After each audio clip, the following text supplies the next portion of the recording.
அனைவருக்கும் தஞ்சை சுகுமாரின் வணக்கம். இந்த தமிழ் தடம் அலைவரிசையை மிக சிறப்பாக நடத்தி வரும் நண்பர் மா அழகிசாமி அவர்களுக்கு எனது வணக்கம். 8 தொகை நூல்களில் ஒன்று குறுந்தொகை. கிட்டத்தட்ட 2000 ஆண்டுகளுக்கு முன்னால் இயற்றப்பட்ட ஒரு இலக்கியம். குறுந்தொகையில் காணப்படக்கூடிய அனைத்து பாடல்களுமே அகப்பொருள் சார்ந்தது.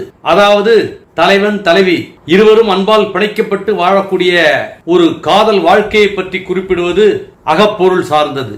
அகத்திணை என்றும் சொல்வார்கள். இது போன்ற பாடல்கள் 2000 வருடங்களுக்கு முன்பே இயற்றப்பட்டுள்ளன.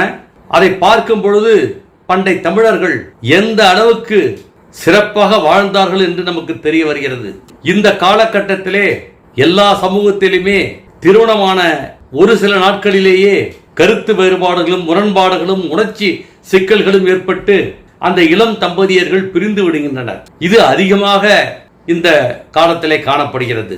ஒருவருக்கொருவர் விட்டு கொடுத்து அன்பால் பிணைக்கப்பட்டு வாழக்கூடிய வாழ்க்கை அவர்களுக்கு தெரியவில்லை.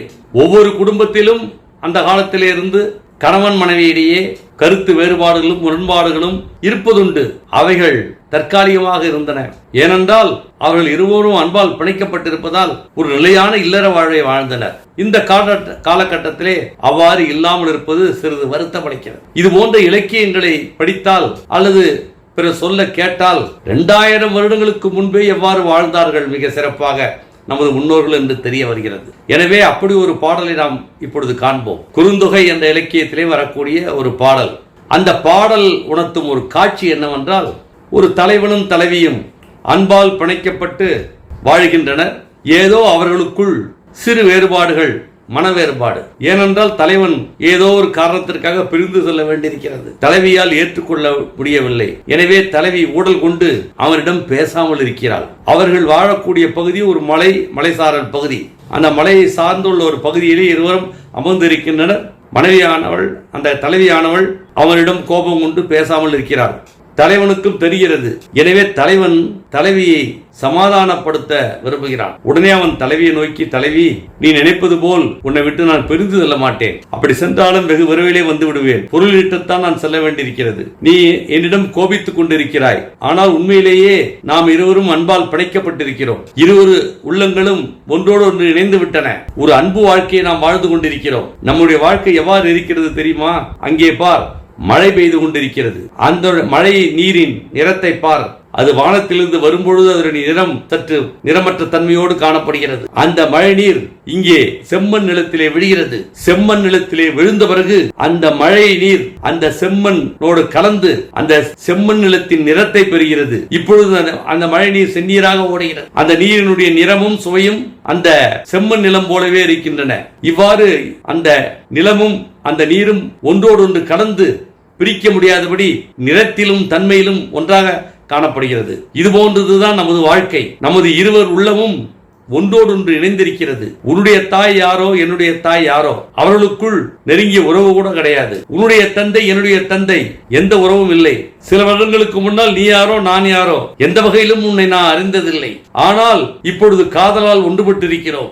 நாமும் எவ்வாறு இருக்கிறோம் என்றால், இந்த மழை நீர் செம்மண்ணிடத்திலே விழுந்து செந்நீராக மாறி செல்வது போல நமது உள்ளங்கள் அன்பால் பிணைக்கப்பட்டு நாம் ஒருவரை விட்டு ஒருவர் பிரியாத நிலையிலே வாழ்ந்து கொண்டிருக்கிறோம். இப்பொழுது என்னோடு மனம் வேறுபாடு கொள்ளலாமா என்று கேட்கிறான். இந்த ஓமையோடு அவன் பேசிய பிறகு தலைவியின் மனம் மாறுகிறது. அவள் இனிமையாக பேசுகிறாள். அந்த காட்சி, அதை உணர்த்தும் பாடலை காண்போம். யாயும் ஞாயும் யாராகியரோ, எந்தையும் நுந்தையும் எம்முறை கேளீர். யானும் நீயும் எவ்வழி அரிதும் செம்புளப் பயல் நீர் போல அன்புடை நெஞ்சம் தாம் கலந்தனவே. யாயும் ஞாயும், யாயும் என்றால் எனது தாயும், ஞாயும் உனது தாயும், யார் ஆகியரோ, அவங்க யார் யாரோ, நெருங்கிய சொந்தம் கிடையாது, வெவ்வேறானவர்கள். எந்தையும் நுந்தையும் எம்முறை கேளீர். என்னுடைய தந்தையும் உன்னுடைய தந்தையும் எந்த வகையில எந்த முறையில உறவினர்கள் இல்லையே. சரி, யானும் நீயும் எவ்வளி அரிதும். இப்பொழுது காதல் கொண்டு வாழ்ந்து கொண்டிருக்கிறோம். சில நாட்களுக்கு முன்னால், சில வருடங்களுக்கு முன்னால் நீ யாரோ நான் யாரோ எந்த வகையிலும் ஒருவரை ஒருவர் அறிந்ததில்லை. ஆனால் இப்பொழுது நாம் எவ்வாறு வாழ்கிறோம் என்றால், இருவர் உள்ளங்களும் ஒன்றோடொன்று பிணைக்கப்பட்டு அன்பால் வாழ்ந்து கொண்டிருக்கிறோம். இது எவ்வாறு இருக்கிறது என்றால், செம்புல பெயர் நீர் போல, செம்மண் நிலத்திலே பெய்த மழை நீர் அந்த மண் நிலத்தினுடைய நிறத்தையும் சுவையும் பெற்று பிரிக்க முடியாதபடி செந்நீராக செல்கிறதோ அதே போல நமது வாழ்க்கை அன்பான உள்ளங்களால் பிணைக்கப்பட்டு இனிமையாக சென்று கொண்டிருக்கிறது. அதாவது என்னுடைய தந்தையும் என்னுடைய தாயும் உன்னுடைய தாயும் எந்த வகையிலும் உறவினர் அல்ல. என்னுடைய தந்தையும் உன்னுடைய தந்தையும் எந்த வகையிலும் உறவினர் அல்ல. நீயும் நானும் சில வருடங்களுக்கு முன்னால் எந்த வகையிலும் அறிந்ததில்லை. ஆனால் காதலால் கட்டுண்டு அன்பால் பிணைக்கப்பட்டுள்ளோம். இப்பொழுது நாம் எவ்வாறு வாழ்கிறோம் என்றால், செம்மண் நிலத்திலே பெய்த மழை நீர், அந்த நீரின் நிறம், சுவை இவை அனைத்துமே செம்மண் நிலத்தின் நிறத்தையும் சுவையும் பெற்று செந்நீராக சென்று கொண்டிருக்கிறது. ஒன்றோடு ஒன்று பிரிக்க முடியாதபடி இருக்கிறது.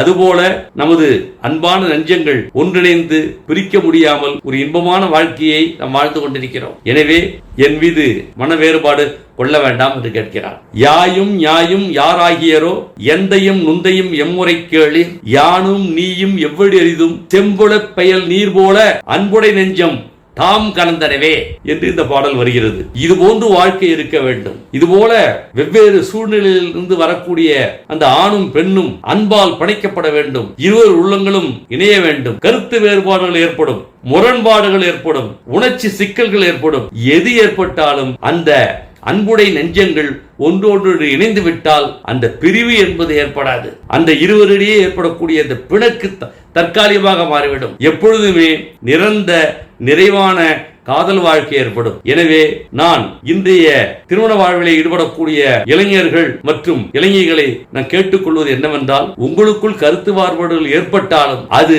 தற்காலிகமாக பார்த்துக் கொள்ளுங்கள். அது உங்களுக்குள்ள அன்பு நிரந்தரமாக இருக்க வேண்டும். இருவரும் அன்பால் பிணைக்கப்பட்டிருக்க வேண்டும். ஒருவருக்கு ஒருவர் அன்பால் விட்டு கொடுத்து வாழ வேண்டும். இந்த வாழ்க்கை வாழ்ந்தால் எவ்வாறு செம்புளப்பெயல் நீர் போல செம்மண் நிலத்திலே விழுந்த நீர் எவ்வாறு செம்மண்ணுடைய நிறத்தையும் சுவையும் பெறுகிறதோ அதே போல இருவரும் மாறுபட்டு இருந்தால் கூட அன்பால் பிணைக்கப்பட்டு இருடல் ஓருயிராக வாழ்வீர்கள் என்று வாழ்த்துக்களை கூறி விடைபெறுகிறேன். நன்றி, வணக்கம்.